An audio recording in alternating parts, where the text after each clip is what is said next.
Hey, folks, it's Dave back here again. As you can see, I'm surrounded by Oreos, though I walk through the valley. Oh, man, I the double stuff ones back in the day. Oh, my gosh. Forget it. Just forget it. I chowed those. And I think it was probably like 15, 20 years ago that I really had to wean myself off because every night I get up and I'd be dunking those things. They were so good. But now you can't do that anymore because of all the health problems that you have or I have. Anyway, I wanted to discuss just for a little bit tonight. By the way, I hope you had a good week. It's the end of the week over here in Boston area. 6:30 on a Friday night. I still have to work this weekend, but hopefully all you guys are done for the week and can enjoy some gaming time or whatever it is that you do on the weekends. But what I wanted to talk about tonight, as John comes by, he likes the Expos hat. Yeah, I even got the little Expos thing behind me over here, John. What I wanted to talk about tonight is something I saw in the Replay Gamers channel, and he needs to get more videos up. I love his videos. I love his discussions. Like what I'm doing right now is kind of like a spin off of what he was doing, where instead of playing a game, he just talks about the hobby. And I love those. I mean, watching the games, it's fine. Nothing wrong with the games that people play. But when people give their opinions and they talk about games or opinions on games or first looks or, revisits. I think it was one of the channels I've been following is the Baseball Maelstrom, if I'm saying that correctly. And he did a video on season ticket first thoughts. And then he did a second video on, after playing it for a while, a second look or a revisit or whatever it's called. It was fun listening to his thoughts when he first played season ticket to where he is now. And I do some of the same things. So I love the talks. Anyway, what I'm getting at here is I couldn't sleep last night. And I'm going on through YouTube and I'm searching things. And one of the talks come up from the Replay Gamer, and he was showing off his collection of games. And he's like, "Hey, this is what's on this shelf. It's on this shelf." And it was a couple of years ago, I think, or at least a year ago that he did this video. And one of the things he said that I picked up on, he goes, so I have these seasons here, and I have a whole bunch of strat. He had like a big thick thing of a couple of strat seasons, maybe two or three, that he hadn't separated yet. And he says, I have them there, and one day I'll separate. He goes, but isn't collecting part of the hobby? And that kind of struck me. And I was like, you know something? We need to talk about that. Is collecting part of the hobby? Now, on my thumbnail, the pictures there were from Tebow. That's from the most organized gamer in gaming history. Has got his stuff organized over there. And he posted some pictures on the Digital to Dice Facebook page. So I stole them. They're in the public domain. He didn't put a disclaimer I couldn't use them. But anyway, so I grabbed those pictures. That's what you see on the thumbnail is Tebow's collection there, at least a part of it. And I wanted to ask you guys, is collecting part of the hobby? I mean, you know, whether it's collecting these or PDFs or whether it's collecting seasons on your PC games, because I did that for a while. When I was playing a lot of strat hockey, strat baseball on the PC, action PC games. I bought a ton of seasons when they were on sale. I took advantage of a lot of sales with those. Even Strat would have sales. Buy 3 get 1 free or buy 2 get 1 free, whatever it was. So I would load up on the seasons when they were on sale between the Dave Cook games and the Strat games, and even Replay. I guess anything I have on PC that you have to buy individual seasons, I would pick them up on sale, and it's like, oh, I think I'll play that. I think I'll play that. So whether it's PC gaming or whether it's like behind me over here, the Apicata, what it's all the Oreos around me here. If you collect Oreos, good for you. um, is collecting part of it? Because let's be honest here. And unless you're like a single game player and you only have a couple seasons and that's all you play, and there's nothing wrong with that. A lot of people, and I got to raise my hand for this. I like to order seasons once in a while when I'm having a bad week, or things are going wrong at work. I know I'm not feeling good, or the wife's not feeling good, or the dogs are in the hospital. And you know how it is. Life gets in the way, and then that package arrives. It's a little light in the darkness when you get something. Oh, whether you order season, for the PC or you get a PDF or whatever it is, it's that light in the darkness, of life that it's just you need it. You do. You need that. And I have a lot of seasons that obviously I have APA seasons and Hockey Bones and Strat and some PDFs, and I'll never play every single team. Okay, it's just not enough hours in the rest of my life to do that. But I have played. I like to go in and play at least one game in a season, so at least I can say, hey, I played that. I do have some seasons which I haven't played a single game in yet, so I haven't touched any teams. And then there's a season like 78 APA football where I played everyone because I played the entire week one. And so it depends on, what I'm doing and whether I touch everybody in every season.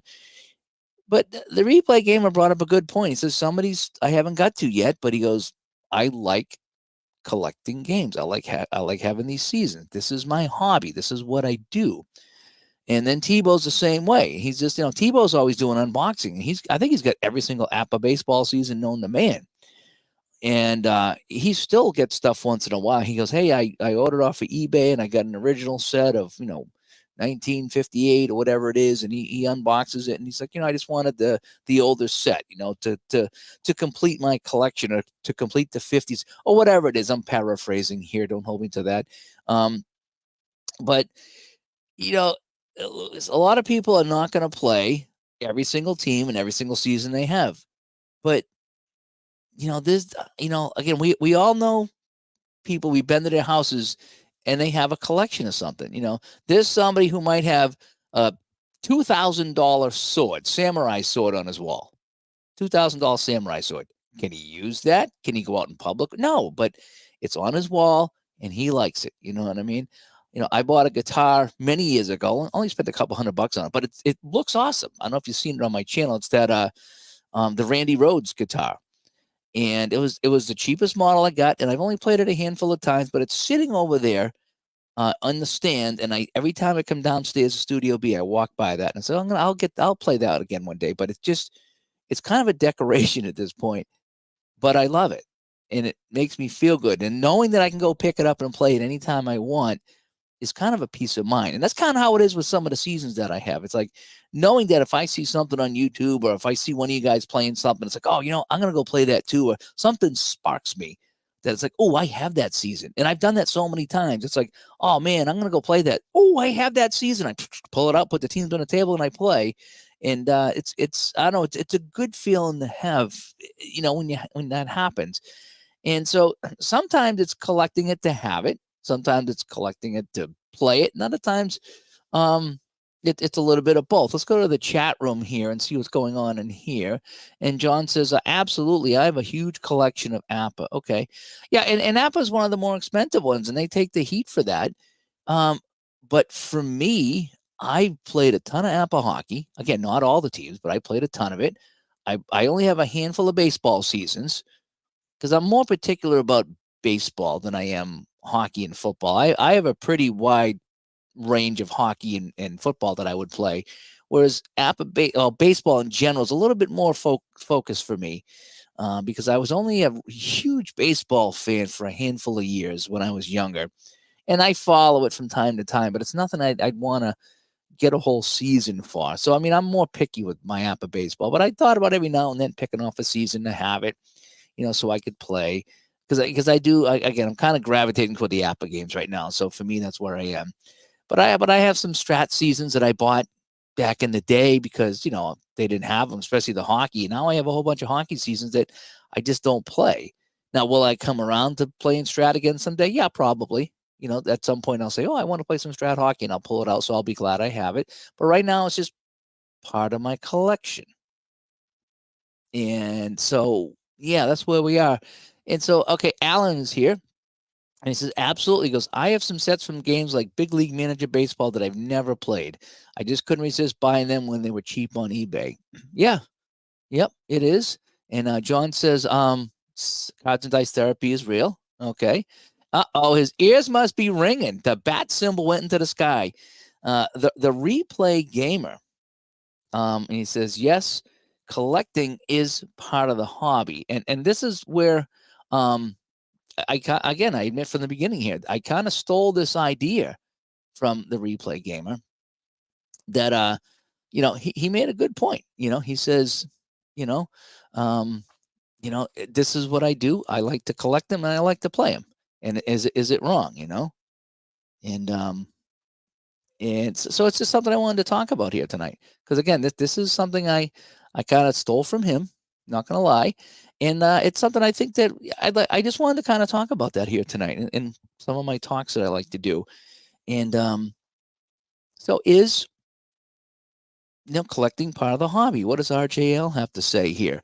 And he says, "Hi, Uncle Dave. Let's see. Is collecting part of the hobby?" Well, I have every single printed season of Inside Pitch, so I'm going to say nah. Well, I mean, when you like a game, you want to collect that game. I mean, because that's your thing.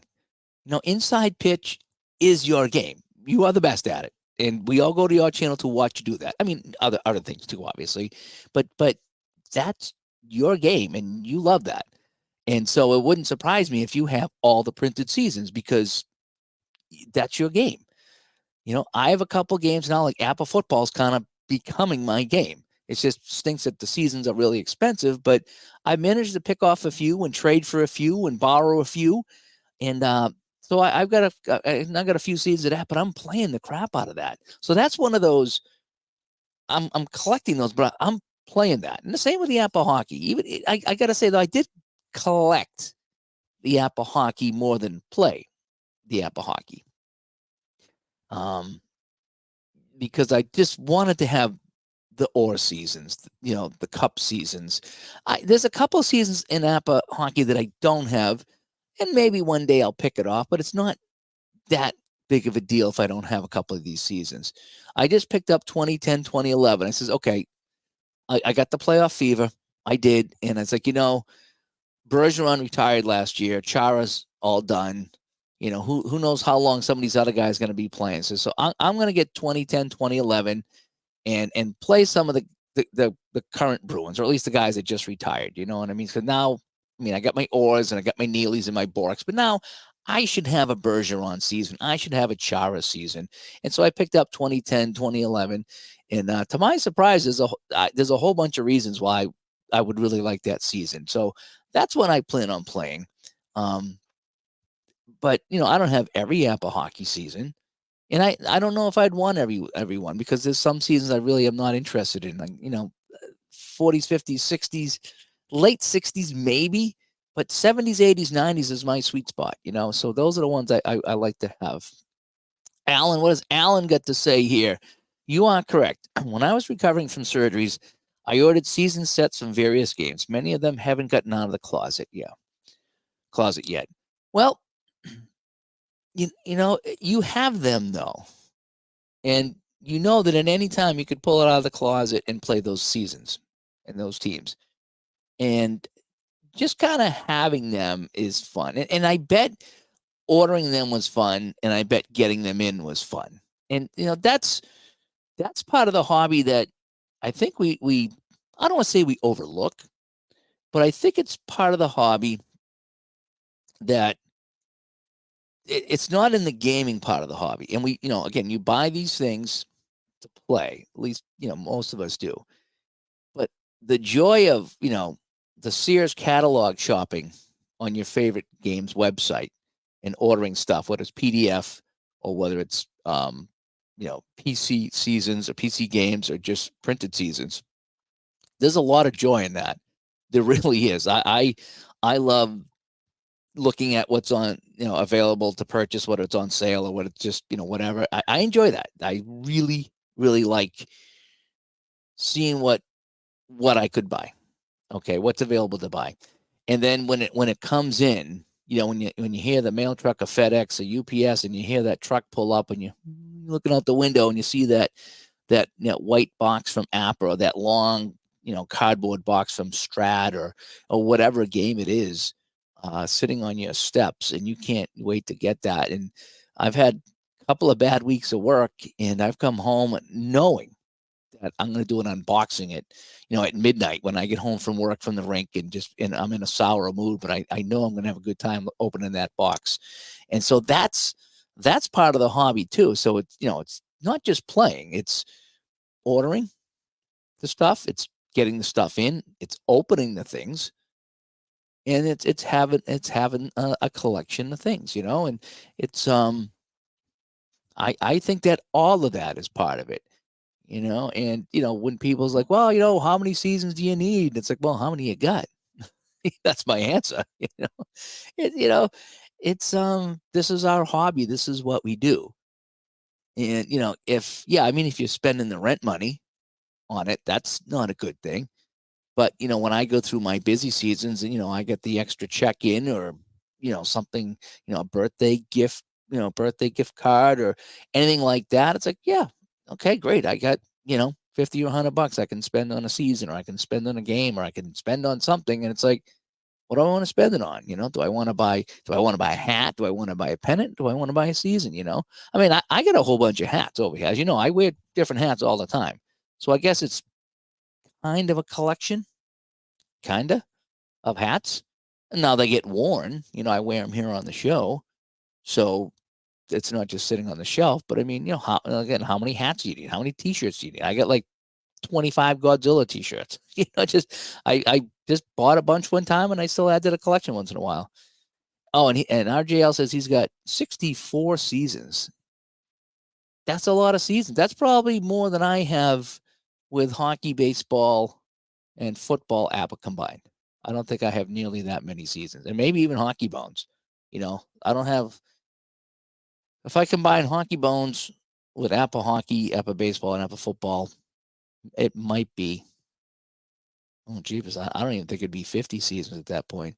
But again, that's I bet you didn't buy them all at once. I bet you didn't say, hey, I'm gonna buy every season here, and if it's $50 times 64, I bet you didn't do it that way. I bet you bought a couple here, a couple there. Maybe they had a sale, so you bought a couple more here. That's just the way to do it. Is just kind of piecemeal it in, and that's what collecting is. Collecting's not going in and buying the lot like all these Oreos here. You wouldn't just go in and say, okay, give me all these Oreos. I can put them on my shelf. You get one here, you get one there. Oh, I don't have this one. Oh, if again, no, it's my birthday. I'll get this one here. It's Christmas. Hey, wife, can you get me this season here? I think that's how it should be done. And John says, I ordered a ton of seasons from different games during my stretch that I was home recovering. I bought for that day, and it came. Yep. And I've done that too. I've been, bad mood, sour mood, not feeling good, and sometimes you need to do something good for yourself. And just as long as you don't overdo it like anything else, I think it should be good. Like I said, I like to support these companies too. That's the other thing. It's about me supporting them. I like their games. I want them to stay in business, so I try to buy from different companies, especially Black Friday. Is I'll spend a bunch with this company and this company and this company, and and just try to support them the best I can. Whether it's a big guy or little guy. Whether it's the Downey games or it's the APA or the Strat or you name it. Season ticket, you name it. I like to try to support as many people in the community as possible. And Alan, what's Alan got to say over here? That guy can use the samurai sword to separate the strat sheets. Yeah, yeah. That's the other fun thing about the hobby here is when you get the packages in, each company does it a little differently. And that's kind of neat too. It's like Strat, you got the perforated sheet, you're sitting here folding and folding and ripping. And that's how you separate the Strat. The APA comes in one long tube, and all the cards are there, and they're all separated for you alphabetically by team, which is nice. So you just got to pull them out and stick them in envelopes, and you're kind of done with APA. Payoff pitch, again, you need to be a casino dealer to separate the APA. I mean the payoff pitch printed seasons. They come in and it's just a brick. It is. It's like a brick of fireworks, and it's just all the cards. And you open it up and just you just start dealing.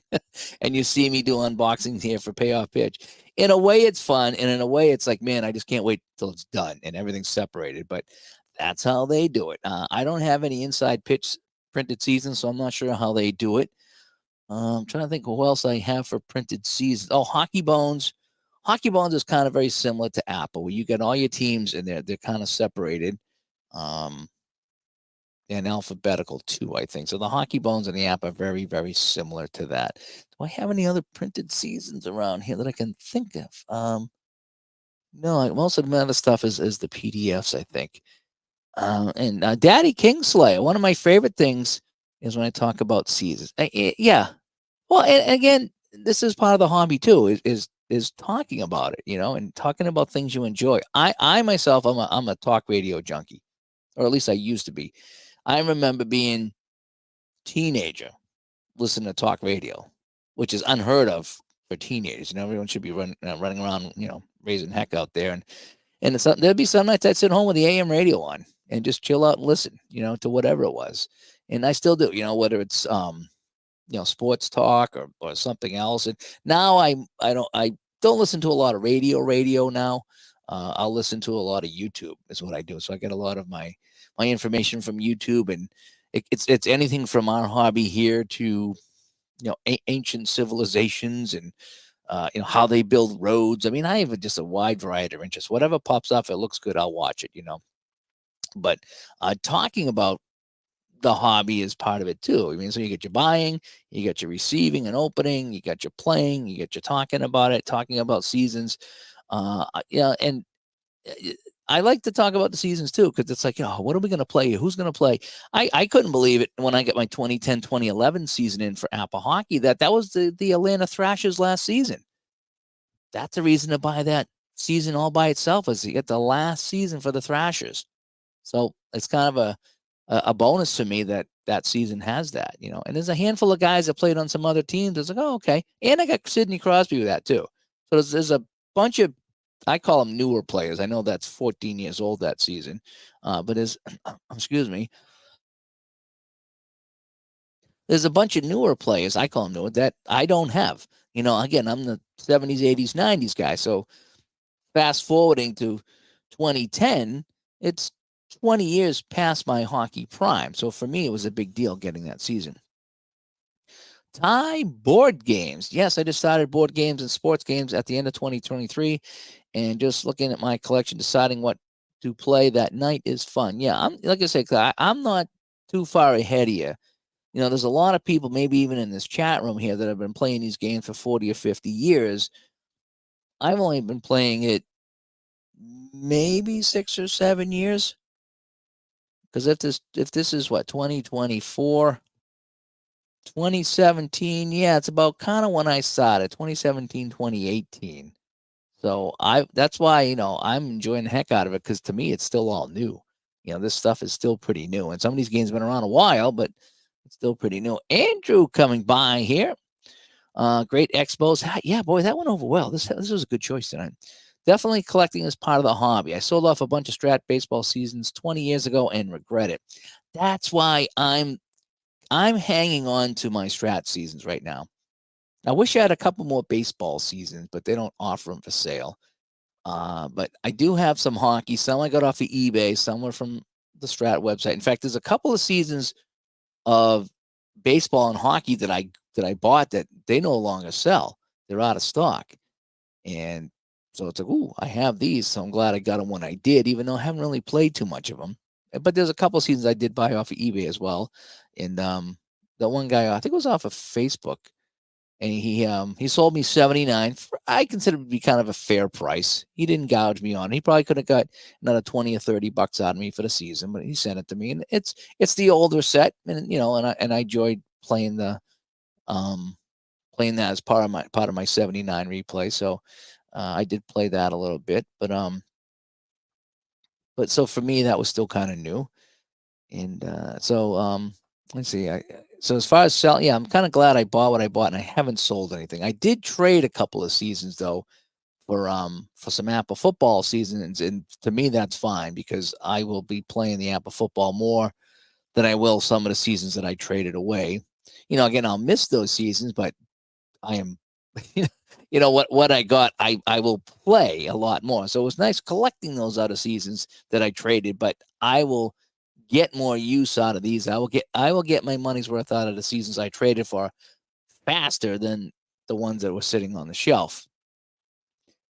And Kingslayer says, again, going to the game website, researching what you want, and then finally pulling the trigger on a season is all part of it.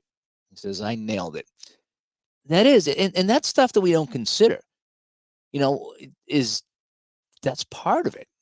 It is. I mean, there's, it's kind of the journey and the destination type of thing, you know, and ordering them, getting them in the mail if that's what it is, or if getting the PDF and printing them out and having them. I mean, I just printed out a whole bunch of season ticket PDFs here because I'm gonna started my Clemens replay in season ticket. I'm gonna give it one more engine to see how it goes. And I played the other day, and he beat Seattle and Detroit, whatever opening day. Oh, the White Sox, I think it was. So he beat the White Sox, and he shut them out. Clemens shut him out. So game one was off and running, and that's a little bit better. But I do have the 86 season, so I printed out a couple more teams last night and cut them up, so now I can play the next two games and just gonna, a little bit at a time. And if it goes off the rails, then I'm done printing, But I want to get back to that. But it's I have a bunch of season ticket seasons, and so they're PDF, and I've collected them, and they're sitting on the computer here. But again, if I want to, like I say, I want to spark up 86. What teams do I want? I print out 5 or 6 sheets, cut them up, and I'm ready to go. I can play that anytime I want. So I do. I did pick up some season ticket seasons when they had that big sale, and so those are kind of stockpiled now. And I even picked up a couple seasons that I'll probably never play, but it's like, if it's on sale, I'll grab it. Who knows? Maybe I'll play a couple of games out of that for nostalgia's sake or something like that, or maybe I'll play the World Series or something. But I did pick up a few, and that was fun.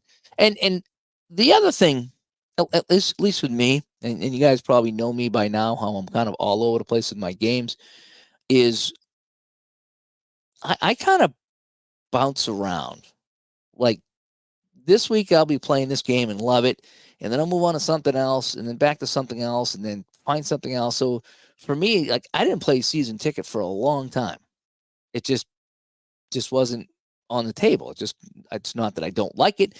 And then I'm like, do I really like season ticket? I mean, I liked it, and I did videos on it, but why am I not playing it? Because if I really liked it, I'd be playing it. So I pulled it out and played it. I'm like, oh yeah, I'm so glad I didn't get rid of it, because I enjoy season ticket. I did the same thing with payoff pitch. I liked it at first, and then I played it, and I had a hard time with it, and I put it away, and I was gonna sell them all. I was gonna sell my entire payoff pitch, because I was like, yep, I ain't gonna play this again. And then I said, well, I like this. Why don't I now? Let me figure this out. And I figured it out, and I liked it again. Then I did my 86 replay, and it didn't go out so well, and now I'm mad at it again. So I'm kind of glad I never get rid of anything, because I bounce around. So now I'm back to season ticket. So for me, I'm kind of glad that I have this collection of games, because if something happens, and if I go all in on a game and then something happens and that game's a little sour for me at the moment, I'm glad I have something else to go to, and then maybe I'll come back to this game when I'm ready. And so I kind of bounce around from game to game to game. My name is Mud. Speaking from a console PC gaming perspective, I buy games just to know that I have it and can play it later. Yeah, and that's kind of what I was talking about too. It's nice to know that it's there, and that you don't have to run out to the store to buy it or download it online. It's that you have it, and when you want to play it, you can play it. And that's kind of what I was talking about too. I have plenty of time left in this earth, hopefully, so no hurry here. Same with cards and dice. I'm getting closer to the finish line. Uh, doesn't mean I want to go off the rails and blow my life savings on anything at this point, and just kind of live for today and then not have anything for tomorrow. But we're at a point now when me and the wife talk about this all the time. We're going to try to enjoy life right now. We've scrimped and saved and worked, and we're finally reconnecting. Since she retired, we've been going out to breakfast and lunch, and spending a little bit more time together. Because before, it was just like she'd work, I'd work, she'd work, I'd work. So we never. So for 20 years or so, we haven't really done much but just work, work, work, work. And now it's like, let's slow it down. And right now I'm slow with work. There's no play-by-play, and there's no movie read, so things have slowed down for me, just to kind of bare minimum stuff, and that's been fine. But yeah, so no hurry. Yeah, I don't want to say there's no hurry, but you don't want to. Again, you don't want to kind of give away the farm and then be sitting there like, oh boy, now what do I do?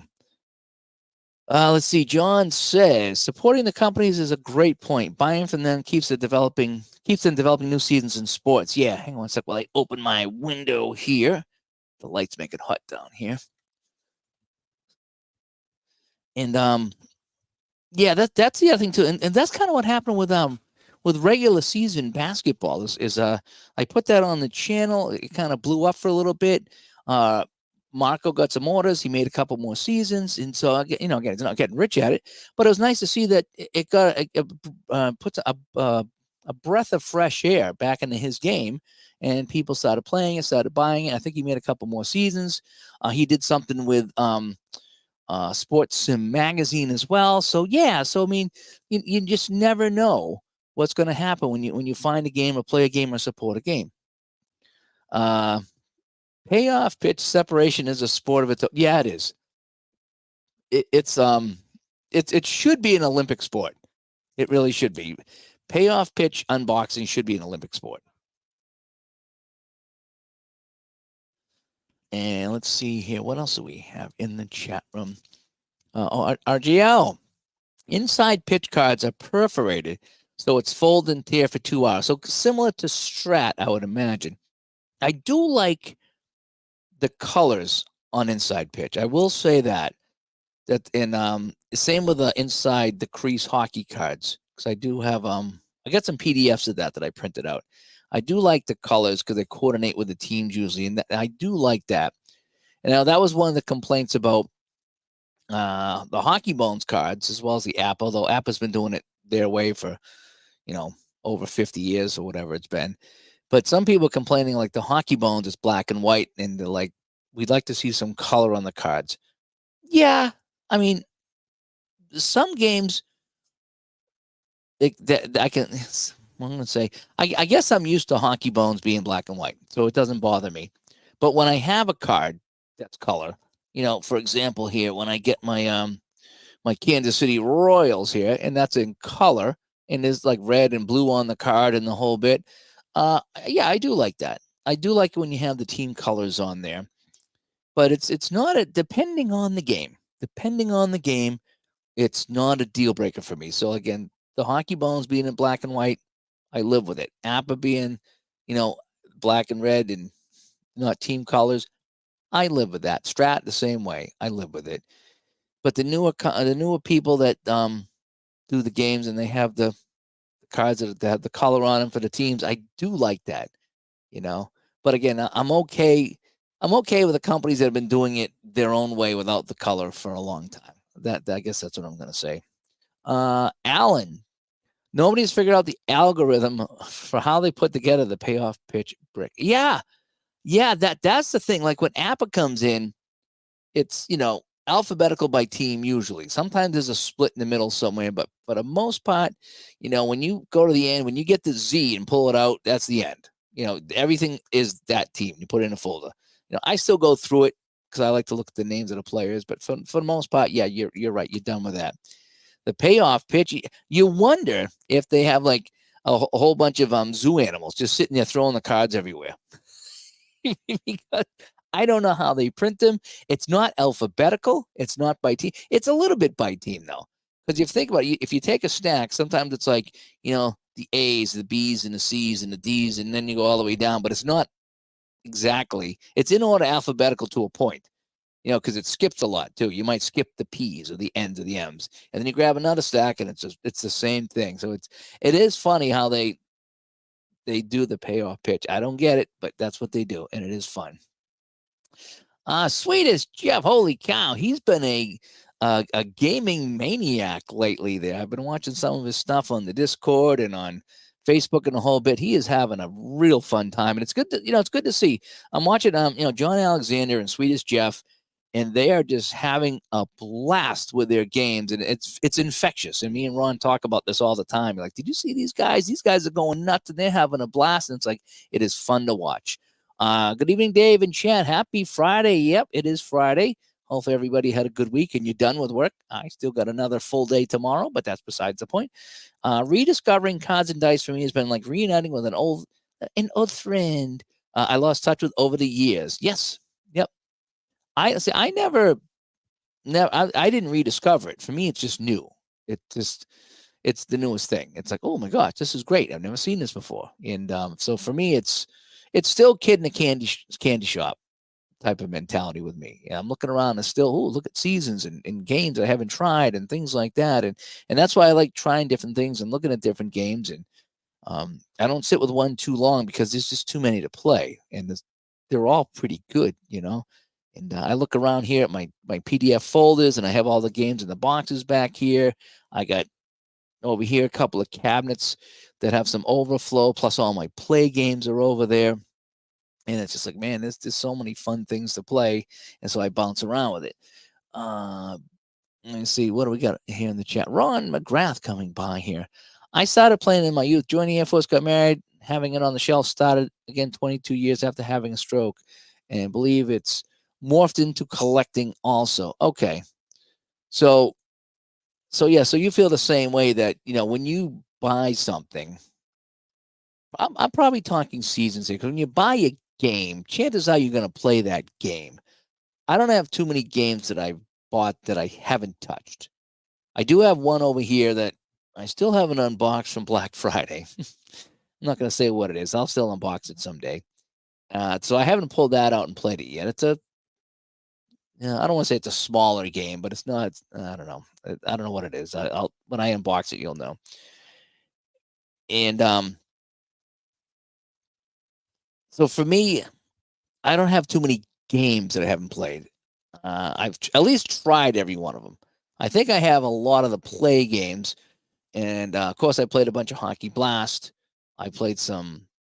Is it Second Season? I think is their game, and the golf is fantastic, and the racing game. I did two things in the racing game, I think.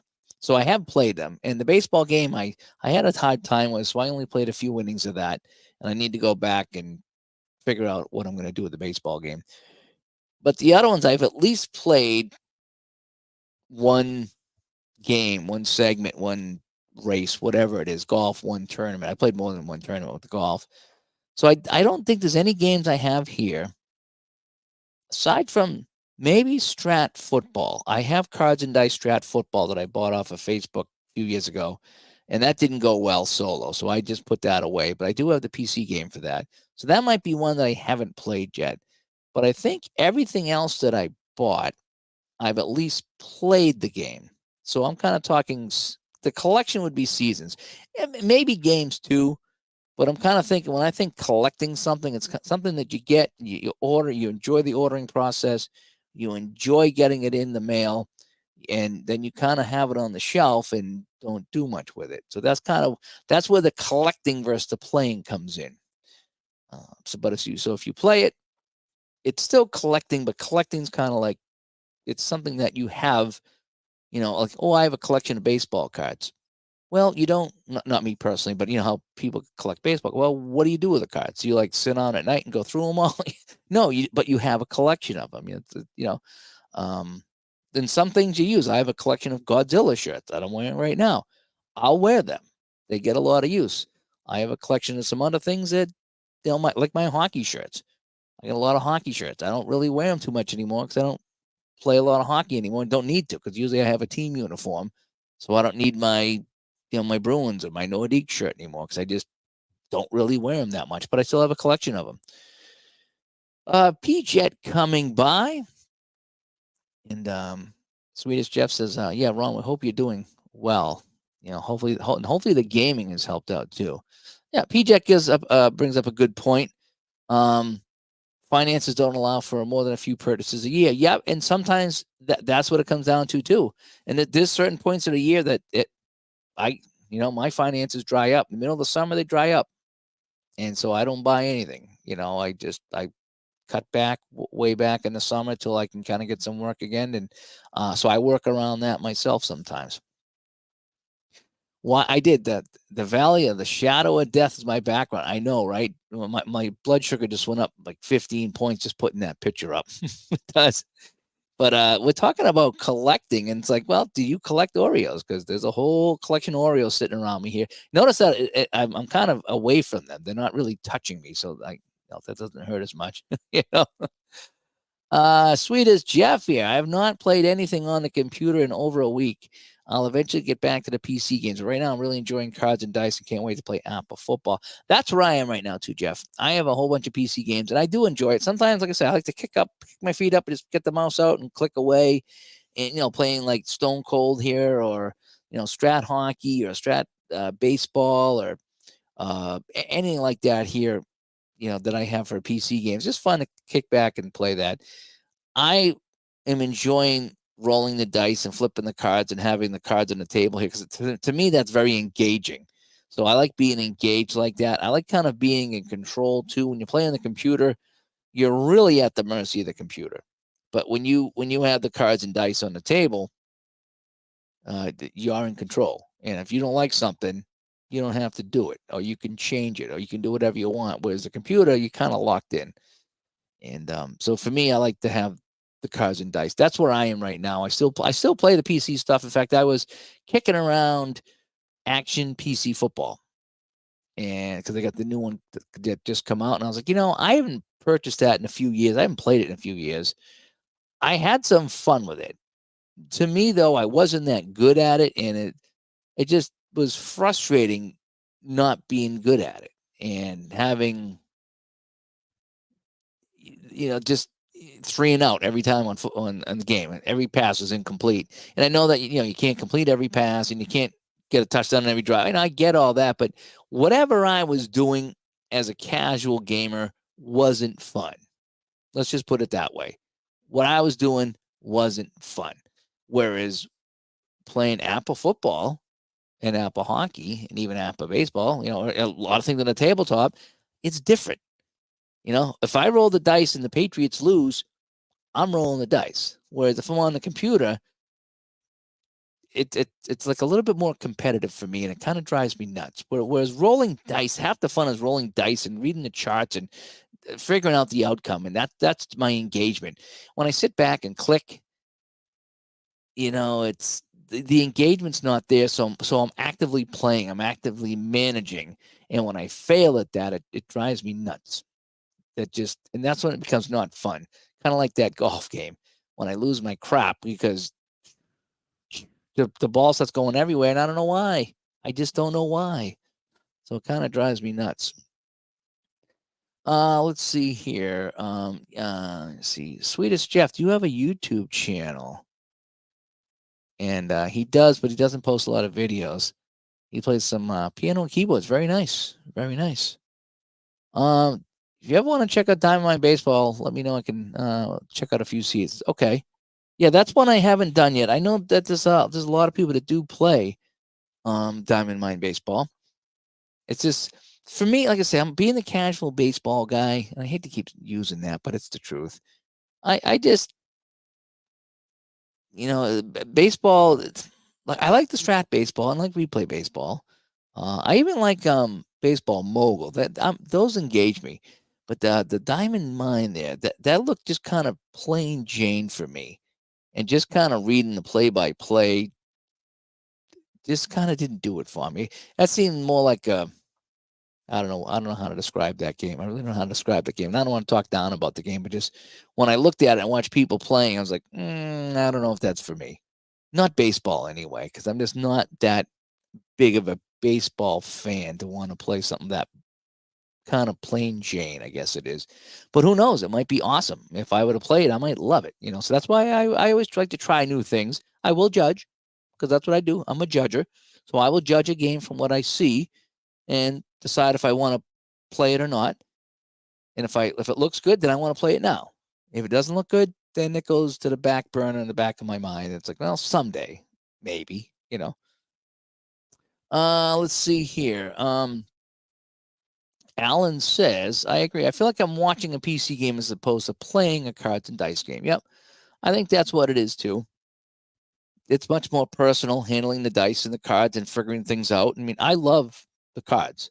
I do. I love, I printed these out last night and I was playing season ticket and I was, had them on the table and I'm looking at them and just, I do. I like touching and feeling these. I like having them in my hands. It's a very, I hate to use the word intimate, but it is. It's an intimate experience having them in your hands on the table. and knowing that it's up to you to figure it out. You roll the dice. What happened? You figure it out. And that's kind of part of the fun for me, when I was playing that season ticket game last night, oh, it's a deep drive. Oh boy, here we go. And you roll the dice and you roll low and the guy catches the ball at the fence. That's fun to me. Visualizing that play. Whereas the PC is doing the visualization for you. Now the PC is great in its own right because it keeps all your stats for you, and you can sim the games, and you can doll up the PC games. So the PC games are very fun as well. But like I said, there's nothing like touching the cards on the table. All right. So I guess the word I need to use is tactile. Tactile, not intimate. Tactile. All righty. Thank you so much for that. And Mr. Steve Tower comes by. Hi, my name is Steve, and I'm a collector. It's been 1 week since my last purchase. That's great. That's what we do. Yeah, we're talking about this again. This was kind of stolen from the Replay Gamer, from a video he did at least a year ago, because I was up last night with insomnia and I was watching some videos here from the community, and that was one to come on, and I put it on, I was listening, and he was just talking about his collection. And he goes, I am a collector, and there's a lot of these teams and seasons I haven't played yet. And I still go and I buy more, but I guess I'm collecting them at this point, and I think we are. And Steve Tower, yeah, same thing. He's a collector, and it's been 1 week since his last purchase, and that's what we do, is we have a collection here, But it's our hobby, and it's what we enjoy. And Swedish Jeff says, I'm still trying to figure out which teams to play in APA football. What I enjoy about the APA football, and like I said, I just bought 75. I can't wait to play that. But the thing about 75, it's cut in half. Is half the teams are just really good. Your Steelers, your Raiders, your Colts, your Cowboys, your Cardinals, your Redskins, your Rams. They're all fantastic. A couple other teams to throw in there too that I, off the top of my head, I can't remember, but they're all great. And then everything below that line, they're all like 2-12 or 4-10, and they're terrible. So it's such a mixed bag of a season that just. So I want to play. There's a couple teams I want to play. Len Dawson is still with the Chiefs, and Roman Gabriel still with the Eagles. So I don't know if they played each other, but I would like to play those two teams so I can play those quarterbacks. Nostalgia for me. I would like to play out the playoffs. I would like to see, how the 75 playoffs would work out. If I played them, what would happen to the Vikings, Rams, and Cowboys? Those are the three teams that were kind of going back and forth in the playoffs. Cardinals could never get out of the first round. It felt like, they always were good. Jim Hart, he's a great quarterback, and then they'd lose in the first round all the time. And now Steelers and Raiders, they just battled out through the entire 70s to see who would go to the Super Bowl. The Colts could just never get there. Burt Jones was just hurt too much. But I have so many different games in 75. And again, I'm going to that Steelers team. It's just like Randy Grossman, Mean Joe Green. Who was the guy in the end there? Was it Randy? Dwight White? Just Donnie Shell, I think, was on that team. They are just loaded for bear.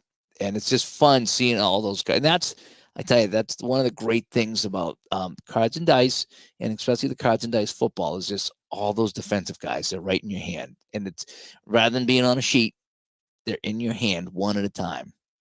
And what does PJ say? Tactile. It's very tactile. It really is. And PJ says, sounds like Steve is stepping in the confessional booth. I think he is. I think Steve is going to need to go to confession here.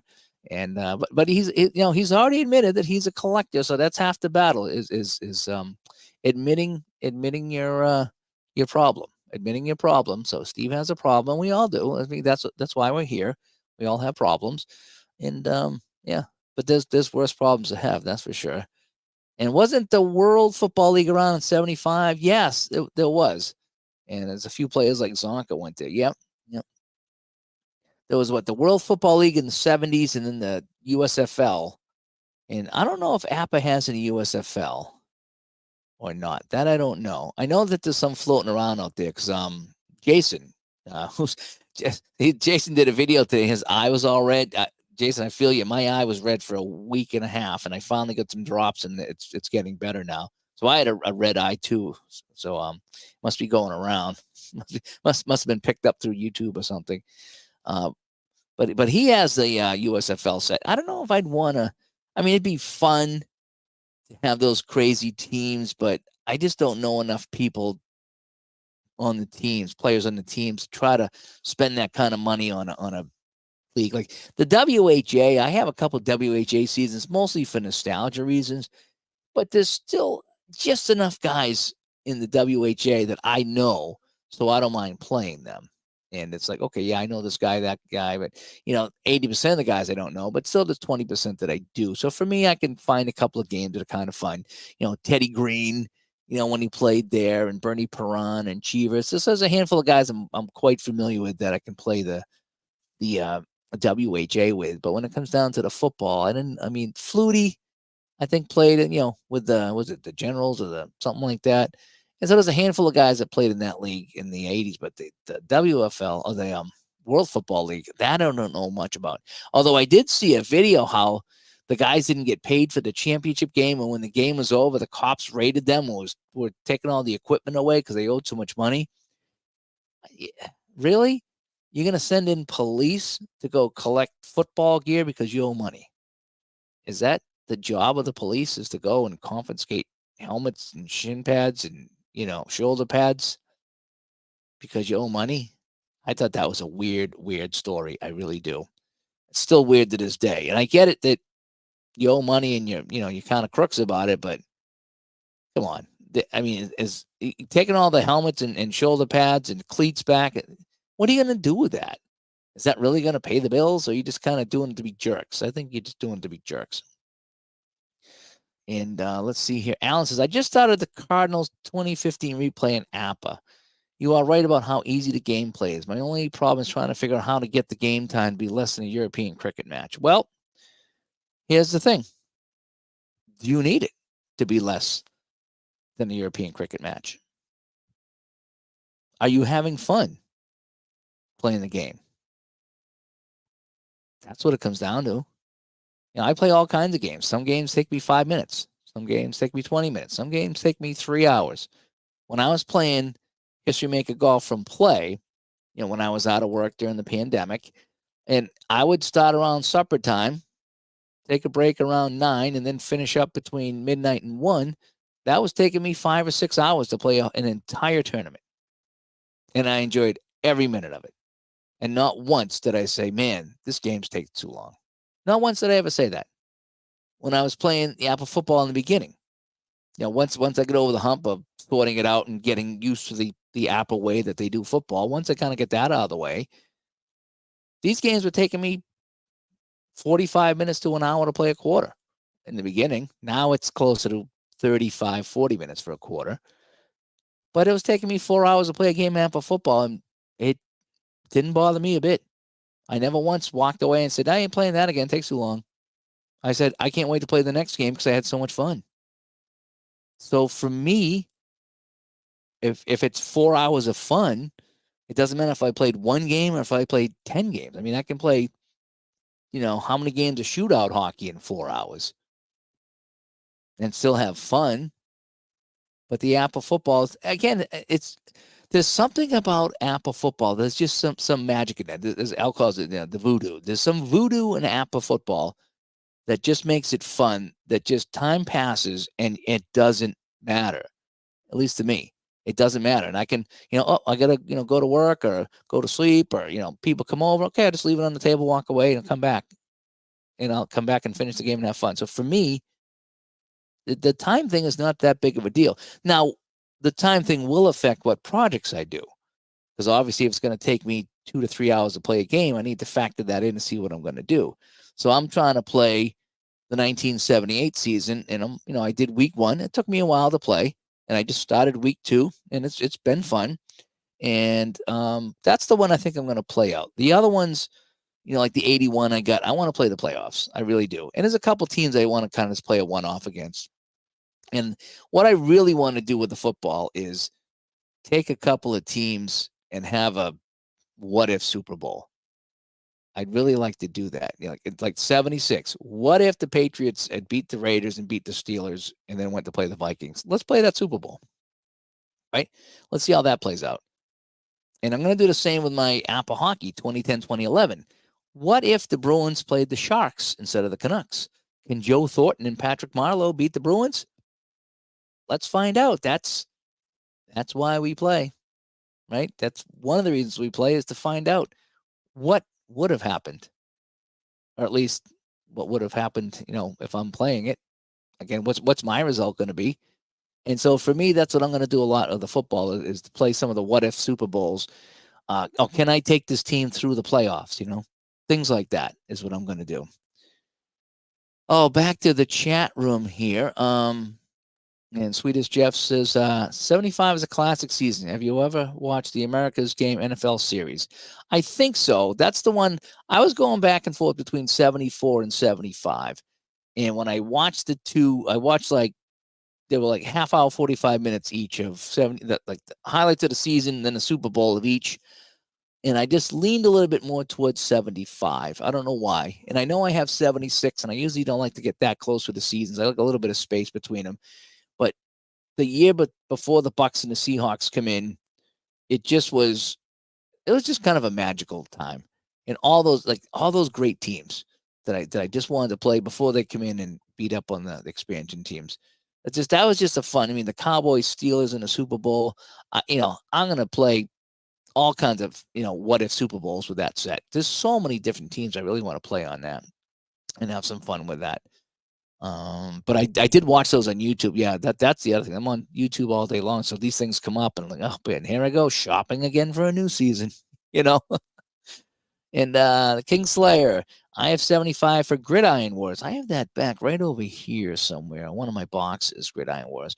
Recently played Jets Bills, great season. Also, Roman Gabriel passed a few days. Yeah, I did hear that. Dave Jackson comes on by. I think some people collect on purpose, and others buy with the intent to play and end up being collectors. I think I'm in the second category. I think everybody has their own reason for collecting and buying, and there's no wrong answers here. I mean, if you can do it and enjoy it, and you're not hurting anybody. I don't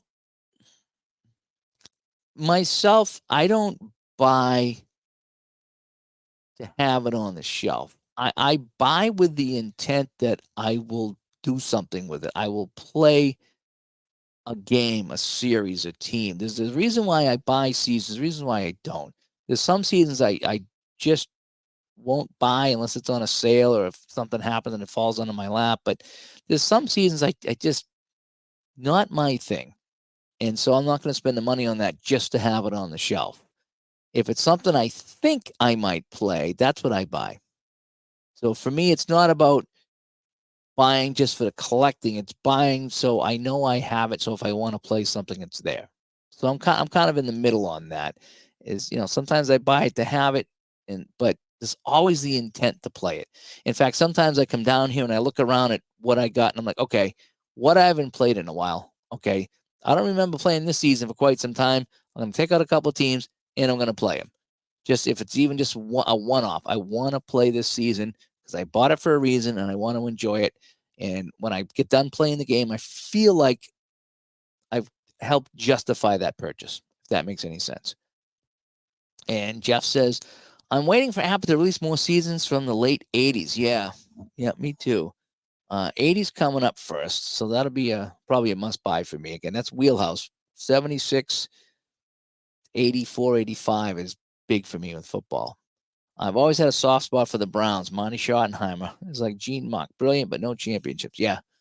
I mean, how many, as a kid, from the 70, late 70s to early to mid 80s, for crying a lot, how many times did Cleveland become this close to getting either to the AFC Championship game or the Super Bowl?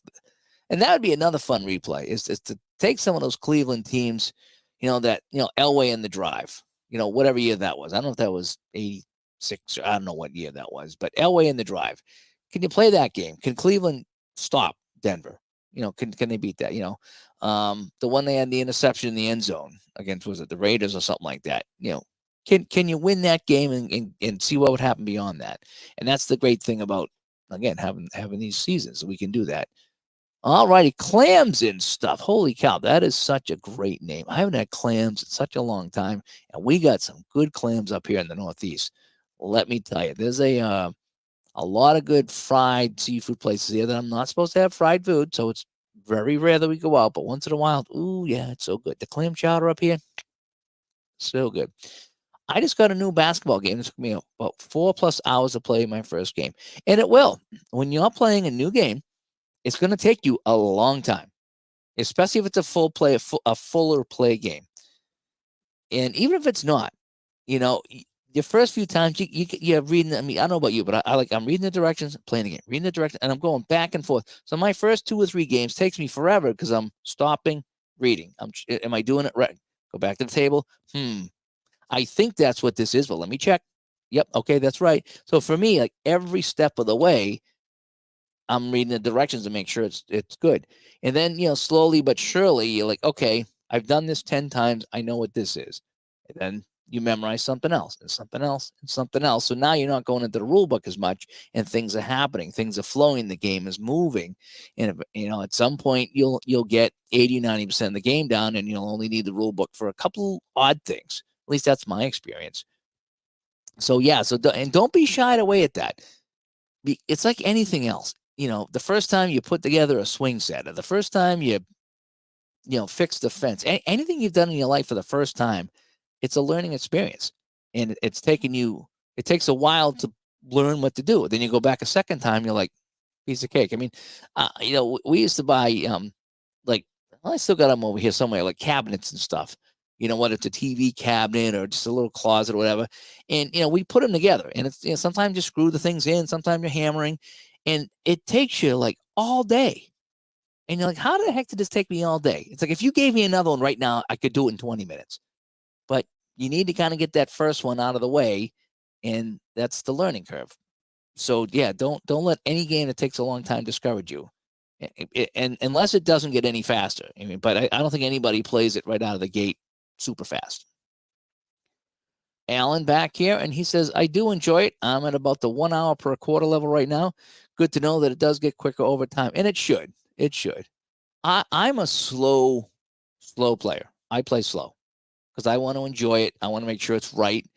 I'm not in any hurry. Again, different games, different things will happen. Like, if, a running play goes quicker than a passing play sometimes. In hockey, turnovers like that. You get shots on net and penalties. You got to stop the game and figure it out. Same with baseball. Nobody on base. You got to strike out. Boop, that guy's gone. You got first and second. You got to hit. Now you got to figure out where everyone's going.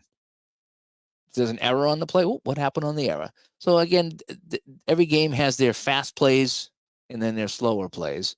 So that all factors in too. If you play a hockey game and there's not many goals or penalties, you fly through that hockey game.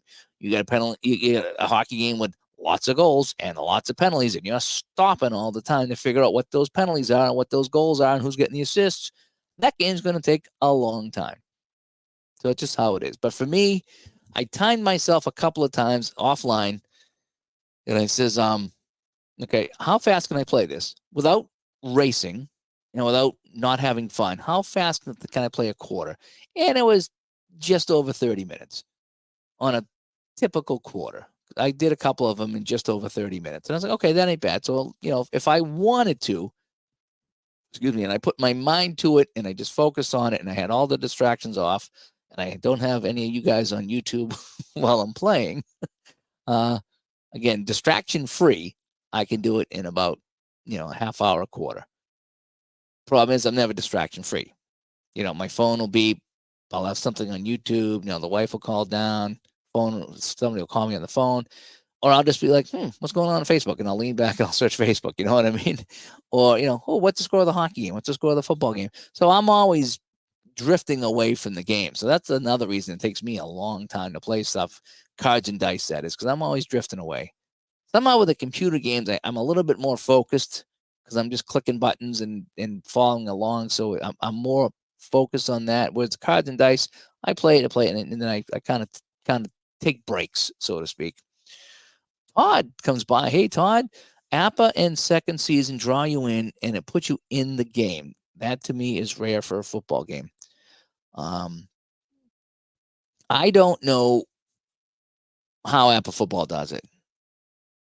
And there's some games in this industry that just feel more like I just watched the game than others. They're all fun. I play a lot of fun games, but there's a couple that stick out. History Maker Golf from Play. When you play the tournament and you get done, you feel like you've just sat through 3 or 4 days of golf and you've watched it all on TV, especially that last round. It's uncanny. It's amazing, that golf game, how it feels like you're watching it on TV. And you don't want to put it down, and you don't want to go to bed because you're following the packs coming down, and you can see them. You got this group here that just went into the clubhouse, and you got the last 4 groups on the fairway. This group's over here at 14. This group's at 18. Who's in the lead, who's falling back. It just, that one time I had Greg Norman in the clubhouse, and he was at -3 or -4, and everyone went into hole 15 or 16 that was in the leaderboard on the top group, and they all bogeyed. And Norman's now right in the thick of things. And I think he even took the lead at one point before they birdied a couple of holes at the end there. But I mean, that was like, I could visualize that like I was watching on TV. There's some games that do that, and History Maker Golf is one of them, and Apple Football is the other one. And like I say, there's a lot of games I play that do fantastic with that, but I don't know what it is about those 2 games stick out to me as far as me watching a game on TV or an event on TV. And I just feel that when I'm done those two games, I just feel like, wow, that was amazing. And again, I love my Apple Hockey and Hockey Bones, and I could go down the list of games that I play that I enjoy, season ticket and strat, whatever, and they're all fine. But those 2 somehow, for me, they strike a chord with me. So I agree. Steve Thomas says the Patriots did beat the Raiders as far as I'm concerned. But let's put it this way, Steve. Let's just be honest. Me and you just talking right now. No one else listening for a minute. Just me and Steve talking. We're okay with the trade-off with the tuck rule, right? And 20 years of greatness, 6 Super Bowls.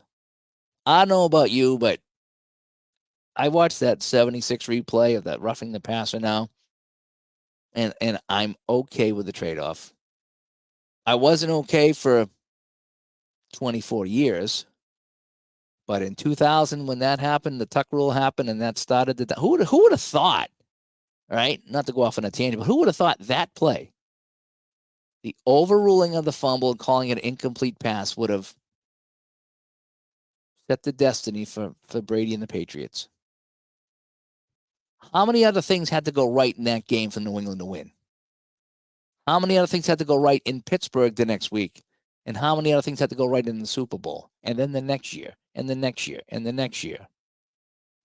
Right? It just, and that's why you like when you see something happen in a game, you can't blame the referees on one play. And we do that all the time. It's a penalty in hockey. It's a holding call in football. Well, there was a lot of plays before that play that happened that you could have made a play. And there's a lot of plays after that you could have made a play too. Now, again, does a penalty at a key moment hurt a team? Oh, absolutely. Have teams lost because of penalties? Absolutely.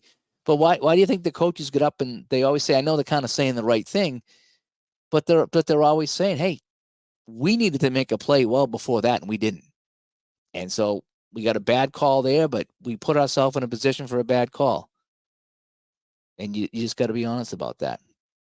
So anyway, so that's my speech on that. I think the Raiders got one in 76. Congratulations. You guys won the Super Bowl. We won 6.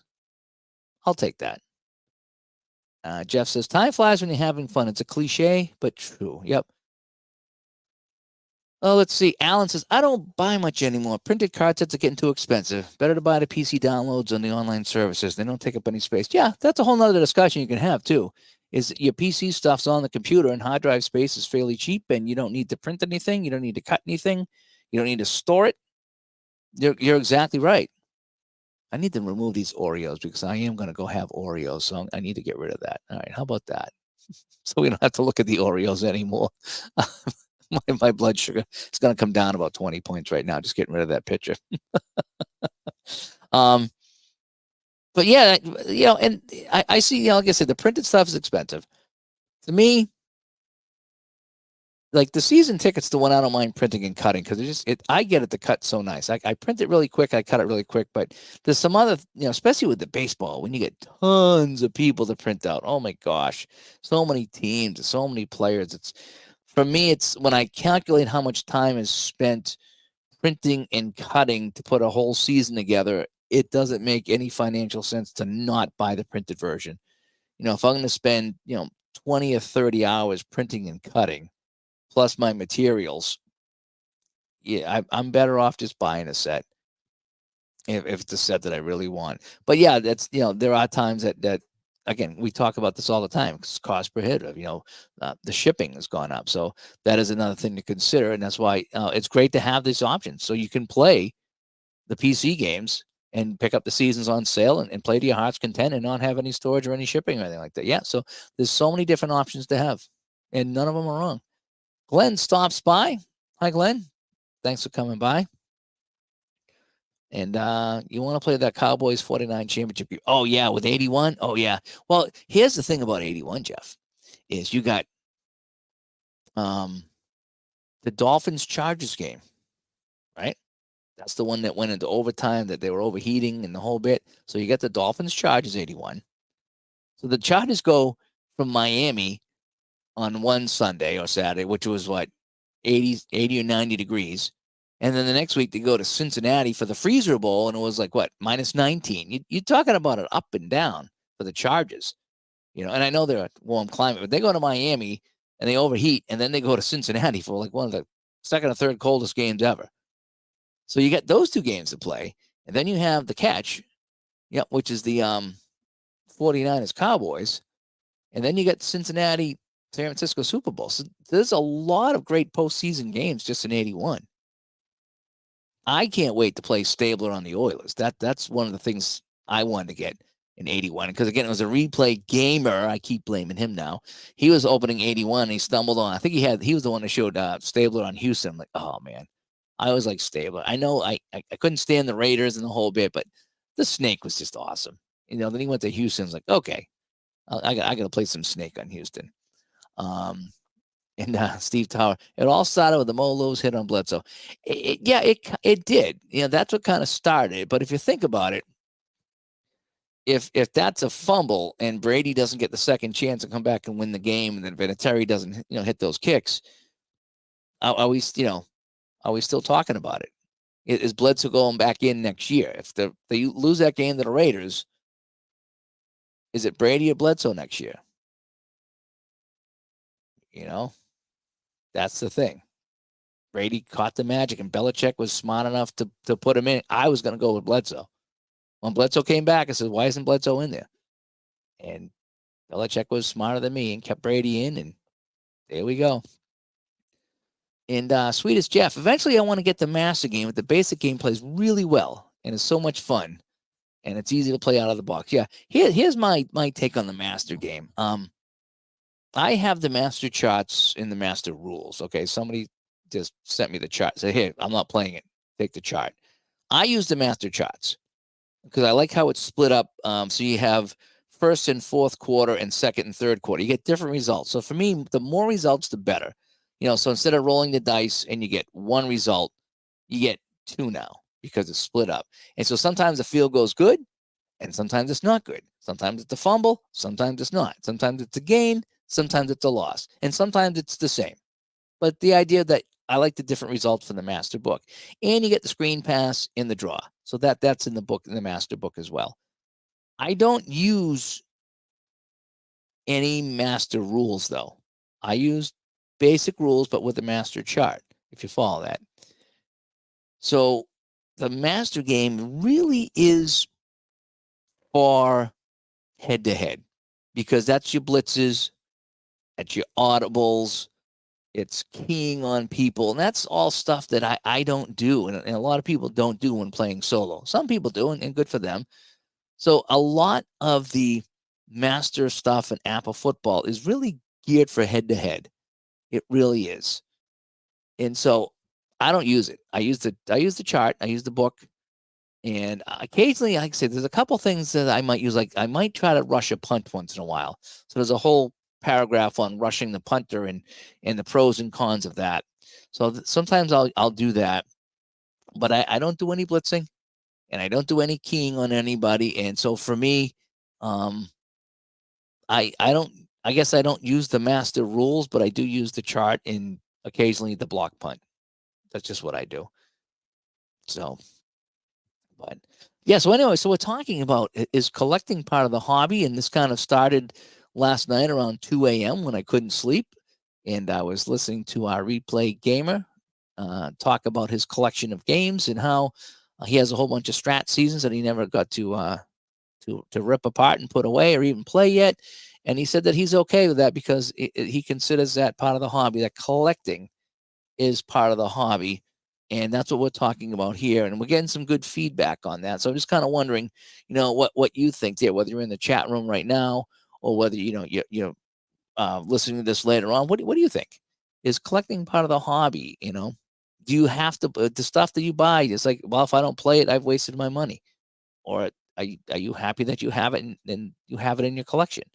And then at any point, you can pull it out and play it. So there's a couple different schools of thought there. Somebody brought up that, some people collect just to collect. And some people collect with the idea of playing it. I collect with the idea that there's a reason why I bought that season, aside from just having that game or those cards, that I would like to play that at some point. There's a couple of people in there I want to get on my table if I'm buying a season per se. Again, there's not too many games, actual games that I bought that I haven't played. I think everything I've had, I've at least given a try or played once or more. So I don't have too many games sitting here unplayed.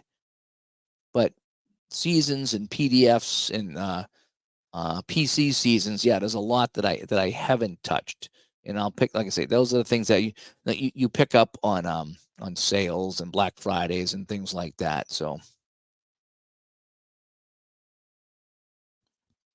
and Jeff says thanks for explaining that. Yeah, yeah. So yeah, I think that the Appa Master game, and I think even Jeff said that, and Greg said that when they were on the show. Those are really geared head to head, because it's a lot of strategy. It's like, who are you keying on? Are you blitzing? Well, I'm gonna, bring in my my run pack, my run offense, and then pass. So I'm gonna say I'm bringing in 2 tight ends and 2 running backs. Oh yeah, well I'm bringing in an extra down lineman and a linebacker, and then you pass. So there's a lot of scheming and a lot of real football. Now you're talking about playing a game that's going to take a long time. Picture that every single play, figuring out which alignment you're going to have on offense, which alignment he's going to have on defense, who he's keying on, what play you're calling. You talk about a long game at that point there. Yeah, that's going to be a 4-hour game for you right there. But just playing solo, and the great thing is you can add as little as you want. I think Greg rolls the dice to see if there's going to be a blitz or not. I don't. I just never blitz.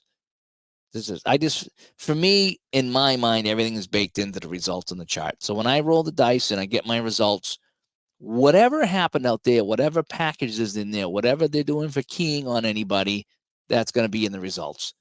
And if it's a loss, the defense did their job. If it's a gain, well, the offense did their job and the defense slipped up. That's just kind of how I do it. And Jeff says, I think Drew Bledsoe's been forgotten, which is understandable. But Bledsoe is pretty darn good. Bledsoe's not forgotten, that's for sure. One of the seasons I wanted to get, Bledsoe was playing for, I think it was 05. Bledsoe was with the Cowboys. I don't remember him with the Cowboys. I know he went to the Bills. I don't remember him with the Cowboys though. But Drew was pretty good. Again, he was all right. Didn't he take the Patriots to the Super Bowl in 96? Was it 96, 97, I think it was. So he got him back to the Super Bowl against the Packers. That was a good game too. And let's see here, Jeff, what else Jeff has to say. We'll wrap this up in a few minutes, folks. I have friends who are music fans that love classic rock, and we are into physical media. I would agree that collecting albums is a hobby, not unlike collecting CD Cards and Dice seasons. Yeah. Yep. Again, yeah. There's I know people get a ton of albums, and it's like, how do you play them all? Doesn't mean they haven't played them. Yeah, I played this one once or twice, but sometimes they get them just to have them. It's like, oh, look at this one here. It's kind of nice. I'm gonna get that. Whether I ever play it or not on my turntable, I don't know. So it just kind of happens. And so I think collecting is something that we all kind of do to a point. Sometimes I know people that collect Matchbox cars. You know what I mean? They go all the way trying to find the rare ones, and they still have them. It's like, yeah, good for you, good for you. If that's what you enjoy, then great. Everyone has their thing that they do, that they either collect or they have something going on with with something they enjoy, and there's nothing wrong with that. And Patrick comes by late again. Well, I went on early tonight over here on the East Coast. I jumped on. I didn't think I was going to be going this long here, but I did a little video about APA hockey. I talked to John, and John's going to let me share the APA charts that we have in Excel. And I wasn't sharing that before because I didn't want to get in trouble. And I said, look, can I share this? Everyone's asking me for this. Can I share this? And he finally said, yeah. So I can now share the APA charts that we put into ID and myself put into Excel. So now that's okay to share for personal use only. It just makes the game easier to play. So I was kind of happy to have that.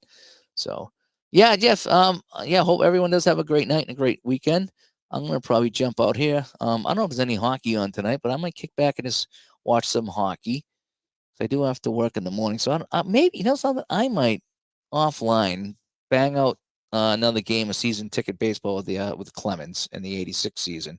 I played that really fast last night, and I know it was a shutout, but I flew through that season ticket game, no issues at all. I mean, I skipped the rare play. Every time a rare play come up, I'm gonna do a rare play tonight, so I would skip that because that is kind of optional. But season ticket it lays out everything right on the cards for you. It's so good. You don't got to think about it. It's there. You just got to know what the symbols are. And so you're never in doubt about what happened on a play. Usually you're never in doubt. And that's the great thing about that. It spells it out. And I'm not in my mind second guessing about anything that I'm doing here. And I do that a lot in games. It's like, what was that rule again? And are you sure about this? And is he really going to go to third base? So for me, that the season ticket right now, I'm enjoying that. So I'm going to try to play another game before I kick back and see what's on YouTube tonight. I'll see what's on for hockey tonight. Maybe I'll put on a hockey game tonight and listen to that in bed like I did as a kid. I was always listening to hockey games at night. Now I can listen to every game, right on my phone, listen in bed, which is kind of great. I wish I had that when I was a kid. I would love to listen to the West Coast games when I was a kid. Listen to some Kings games or some Seals games. Oh my gosh, that would have been so great back in the day. But alas, I had to wait till I was in my elder years to kind of do that. But anyway, and Alan says Predators Canucks on right now. I can't believe the Jets got bounced. I can't believe the Jets. Yeah. Game 7 tomorrow. Yeah, let's see. Bruins fans out here panicking. What's going to happen? It's the drama for tomorrow night's Bruins Leafs game is going to be the Bruins either blow another 3-1 series lead or the Leafs lose another game 7. So one of those two things are going to happen, and one franchise is going to take a beating. That's what's going to be. And the Stars and the Knights, that's been a good series, I think, the Stars and the Knights. Todd says there's no wrong way to enjoy the hobby. That's a great way to put it, Todd, is enjoy it the way you want to do it. Really, that's what you got to do. Enjoy it your way. And if it means collecting seasons and games, collect seasons and games. If it means just playing one game and that's it, then play one game and that's it. If it's PC, you enjoy that, play the PC. If you're a tabletop only, tabletop only. Again, it doesn't matter to me what any of you do in your house with your gaming. Okay, whether it's on the PC, cards and dice, doesn't even matter what game or what season it is. It doesn't affect me in the least. Okay? And the same with anybody else. What I do here, no one should be upset with me when I do whatsoever for no reason at all. Just enjoy it. Now, do I like it when someone plays a game that I like? Yeah, sure. Do I like it when someone's playing a season that's kind of in my wheelhouse? Oh, absolutely. Because I can relate to it, more than someone who plays like an older season. Some guys will play some real old seasons before me, and I'm like, I just don't know anybody. So yeah, I mean, I'm glad you're enjoying it, but for me, yeah, I just don't know anybody, you know. But if you're having fun, then you do it. So anyway, that's where we are right now. P-Jet says he spent many school nights up to 1 a.m. listening to West Coast Seals games. How did you get there? Oh, maybe the Rangers. Was that what you talking about? Like when the Rangers went out there? Yeah. Bruins seemed destined to lose. Yeah, I think so too. I called it when they lost game 2. I think it was they lost game. I said, yeah, they're done. And then they won 2 in a row, and like, well, maybe it's like, no, they're still done. No team in any sport has ever lost 3-1 series lead 2 years in a row. Well, the Bruins are the one team that blew the 3-0 series lead to Philadelphia, and then come back the next year and won the cup. So the Bruins tend to be really good or really bad. I'm kind of hoping last year, after losing to Florida in the first round, that they would have got a spark this year. That spark is kind of fading. So anyway, but hey, anyways, I want to thank everybody for coming by tonight and taking part of this chat here and giving your 2 cents on that. And again, if you happen to watch this after the fact, let us know what you think as far as, collecting. Is collecting part of the hobby? Is buying the games part of the hobby? Is opening the packages part of the hobby? Is loading your seasons on the PC? Is that all part of it? Or for you, is the hobby just the game part of it? Like to know what everybody thinks. So I'm gonna jump out here. Also, PJet says he could get Philly, Boston, Washington, Atlanta, and Pittsburgh, where he was, so he could listen to all the away games on the radio. Yep, that's great. AM radio is good like that at night. Once you get to like 9 or 10 o'clock at night, you could pick up all kinds of stations on the AM. So that's great. I was in Hershey, Pennsylvania in the 90s, and I picked up WBZ out of Boston. I was sitting in a grocery store parking lot while they went in to get some food or whatever, and I'm in the car listening to the Bruins game because it was a Friday we went out there. I think it was the Friday before Thanksgiving, now that I think of it. And that's the Bruins would play afternoon games, like that noon game. So we drove out there, and it's a 6-hour ride, a 7-hour ride, or whatever it is to Hershey. And so we listened to the whole Bruins game, and I remember listening to the last part of the game in the car radio on AM radio. That's before satellite radio. So yeah, so it traveled pretty far. It's kind of great. All right, I'm going to jump out here. Thanks for tuning in, and we'll talk to everybody later. Have a good night. Bye-bye.